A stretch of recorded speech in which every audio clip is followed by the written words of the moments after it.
दोस्तों, कल के वीडियो में यानी कि करबला का वाकया पार्ट 3 में हमने आपको बताया था कि यजीद ने किस तरह से अपने लोगों को हाजियों के भेष में मक्का में भेज दिया था और फिर किस तरह से वो हज के दौरान हजरत इमाम हुसैन रजी अल्लाह ताला अन्हो का कत्ल करने का प्लान बना लिया था। मगर जैसे ही इस बात की खबर इमाम हुसैन को लगी तो हजरत इमाम हुसैन ने मक्का को छोड़ दिया, यह सोचकर कि मक्का में किसी भी तरह का कोई खून खराबा ना हो। उसके बाद इमाम हुसैन का काफिला 22 दिन तक रेगिस्तान का सफर करता हुआ करबला में पहुंच गया और वहां पर अपना पड़ाव डाल दिया। मगर जैसे ही यजीद की सेना को इस बात की खबर लगी कि इमाम हुसैन करबला में है तो वो भी लाखों की तादाद में वहां पर पहुंचने लगी। दोस्तों, आज के इस वीडियो में हम आपको करबला का आगे का वाकया बताने वाले हैं, यानी कि करबला के मैदान में क्या क्या हुआ वो सब कुछ हम आपको इस वीडियो में बताने वाले हैं। इसलिए आप इस वीडियो को आखिर तक जरूर देखें, आपकी आंखों में आंसू आ जाएंगी।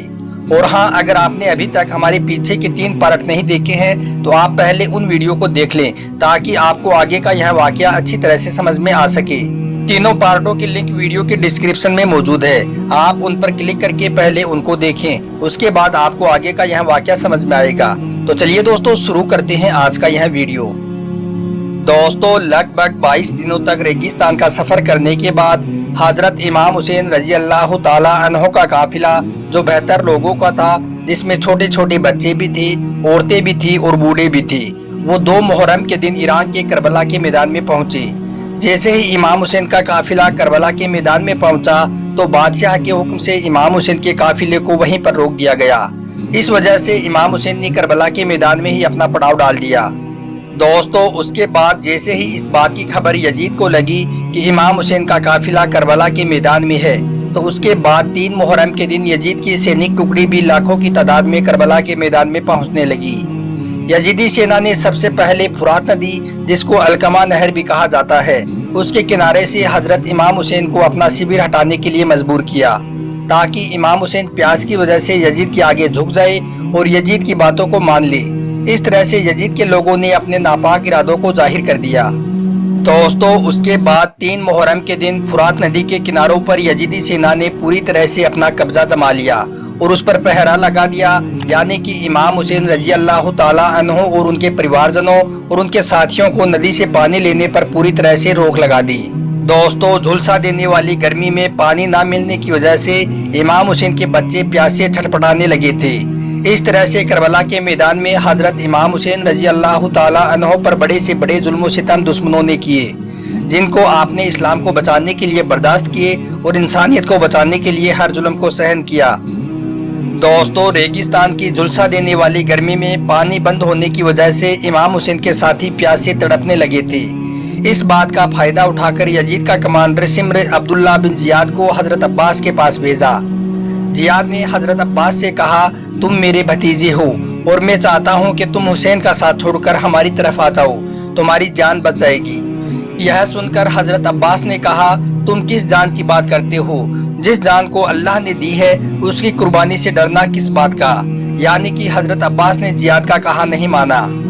उसके बाद दोस्तों, सिमर हजरत इमाम हुसैन के खेमे के पास आया और उसने हजरत उम्मुल बनीन के बेटों को अब्दुल्ला और जफर उस्मान को बुलाया। जब यह लोग खेमे से बाहर निकले तो कहने लगा, तुम लोग हमारे हो, हमारे साथ आ जाओ, तुम्हारी जान बच जाएगी। यह सुनकर इन लोगों ने भी कहा कि हमें मरना मंजूर है, मगर इमाम हुसैन का साथ छोड़ना हमें गवारा नहीं। यानी कि इन लोगों ने भी इमाम हुसैन का साथ छोड़ने से साफ साफ मना कर दिया। और दोस्तों, इधर पानी ना मिलने की वजह से हजरत इमाम हुसैन रजी अल्लाह ताला अन्हो के मासूम बच्चे भी तड़पने लगे थे। 7 मुहर्रम के आते आते प्यास की शिद्दत इतनी ज़्यादा बढ़ चुकी थी कि पानी न मिलने की वजह से इमाम हुसैन का 6 महीने का बच्चा अली असगर प्यास से छटपटाने लगा था। अली असगर का जिस्म प्यास की वजह से उछाल मारने लगा था और साथ में पानी न मिलने की वजह से अली असगर की माँ जनाबी रबाब का दूध भी खुश्क हो गया था, यानी कि दूध सूख गया था। दोस्तों, रिवायतों में है कि उसके बाद हजरत इमाम हुसैन रजी अल्लाह ताला अन्हो अपने 6 महीने के बच्चे अली असगर को अपनी गोद में उठाया और करबला के मैदान में दुश्मनों के सामने लेकर आई और उनसे फरमाया, ए जालिमो, आखिर इस 6 महीने के मासूम बच्चे ने तुम्हारा क्या बिगाड़ा है? कम से कम इस बच्चे को तो पानी पिला दो। दोस्तों, हजरत इमाम हुसैन रजी अल्लाह ताला अन्हो ने ऐसा 3 बार कहा, मगर दुश्मनों की तरफ से इसका कोई भी जवाब नहीं आया। तो फिर इमाम हुसैन बोले, अच्छा, अगर तुमको ये लगता है कि इस बच्चे के बहाने से मैं खुद पानी पी लूँगा तो मैं इस बच्चे को यहीं पर मैदान में इस ज़मीन पर तनहा लिटाकर यहाँ से चला जाता हूँ।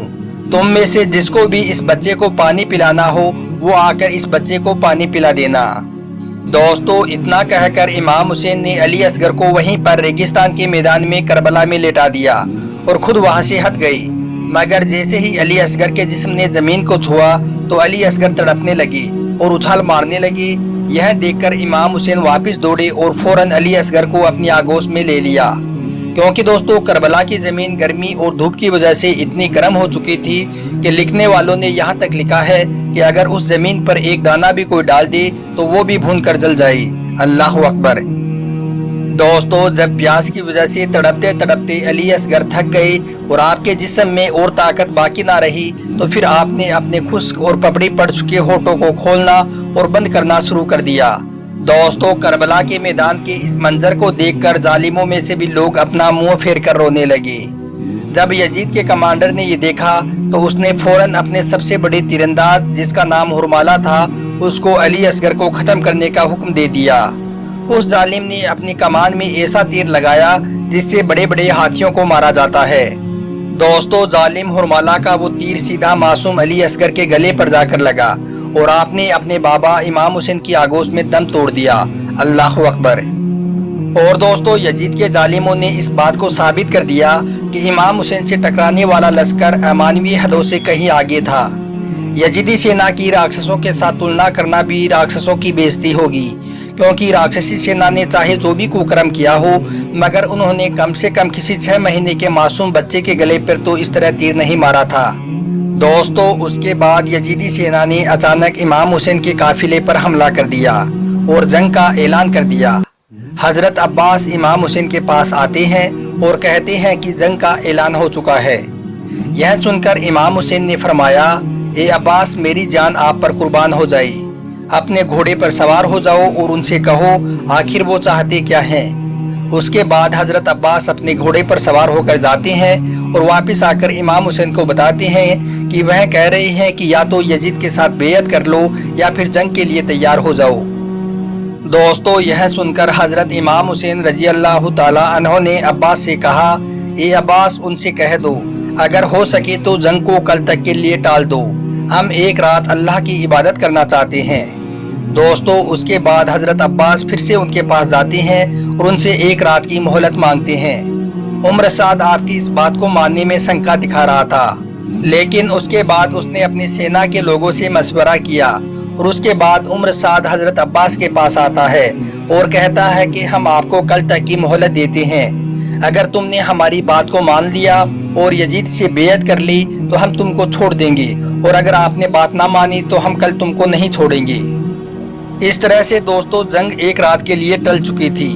अब इसके बाद आगे क्या हुआ, इमाम हुसैन रजी अल्लाह ताला अन्हो और उसके काफिले ने रात भर क्या किया और उसके बाद सुबह क्या हुआ, वो हम आपको कल के वीडियो में यानी कि करबला का वाकया पार्ट 5 में बताएंगे। आप कल के वीडियो का इंतज़ार करना और कल के हमारे इस वीडियो को भी आप ज़रूर देखना।